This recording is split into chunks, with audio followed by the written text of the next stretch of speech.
ایمان رکھتے ہیں. یہ وجہ ہے ہمارے بہتر ہونے کی.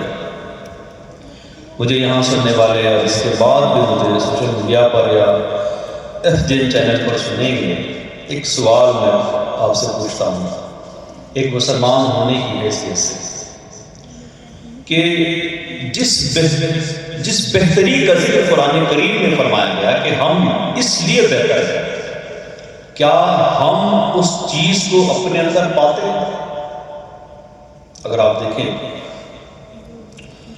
تو قرآن کریم کے اس ارشاد عالی پر، اس ارشاد پر اگر مسلمانوں کا عمل ہوتا تو مسلمانوں کی یہ لائف سٹائل، یہ زندگی جینے کا طرز، یہ درست ہو جاتا.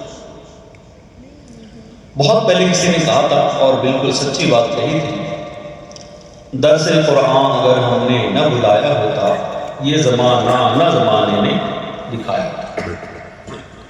یہی ایک مثال لے لو کہ نیکی کا حکم دینا اور برائی سے منع کرنا.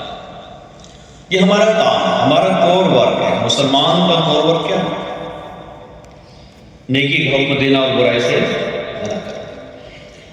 اگر آج باپ اس پر عمل کرتا تو بیٹے کو کیا برائی سے نہیں روکتا؟ بالکل. اگر باپ اس حکم قرآن پر عمل کرتا کہ میرے بیٹے کو میں نیکی کی دعوت دوں اور اسے برائی سے منع کروں، تو بیٹا چاہے بیٹی یہ اچھی راہ سے بہتتے ہیں. اگر اسی قرآن پر عمل ہو جاتا تو گھریلو برائیاں کیوں جنم لیتی؟ اگر اسی حکم قرآن پر عمل ہو جاتا، ماں ہی اگر اپنی بیٹی کی ایسی تربیت کرتی جیسے قرآن کریم میں ہماری رہنمائی کی گئی، وہ بیٹی خاندان کے لیے عزت کا باعث بنتی تھی. وہ دو خاندانوں میں جھگڑے لگانے، فساد پھیلانے کا سبب تو نہیں بنتی تھی. اگر ماں بیٹی کو برائی سے روکتی تو بیٹی کے تحت پلنے والی اولاد یہ بھی نیک اور نیک اور نیک ہی نیک ہوتی رہتی ہے. اس کی مثالیں ہمارے پاس موجود ہیں. اگر آپ دیکھیں گے بڑے پیر غوث پاک رضی اللہ عنہ، ان کی والد بھی حکم قرآن پر عمل کرتے ہیں، ان کی والدہ بھی حکم قرآن پر عمل کرتی ہیں. کیا کرتے ہیں؟ نیکی کرتے ہیں، نیکی کا حکم دیتے ہیں، برائی سے بچتے ہیں اور اپنے بچوں کو، اپنے سوسائٹی کو برائی سے بچاتے ہیں. نتیجہ کیا پیدا ہوا کہ ان کے گھر میں عبد القادر جیلانی رحمۃ اللہ تعالی علیہ جیسی شخصیت ابھر کر آ گئی. غریب نواز رضی اللہ عنہ کے والدین کریم نے یہی کیا.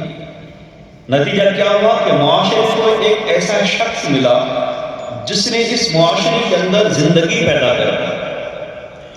مردار زندگی کو اس نے واقعی میں زندگی دے دی. مردگی کو اس نے واقعی میں زندگی دے دی. کیونکہ عمل ہو رہا تھا برائی سے روکنا اور بھلائی کو عام کرنا. ہماری تو یہ شان ہے کہ ہم بھلائی کی طرف بلانے والے اور برائی سے منع کرنے والے.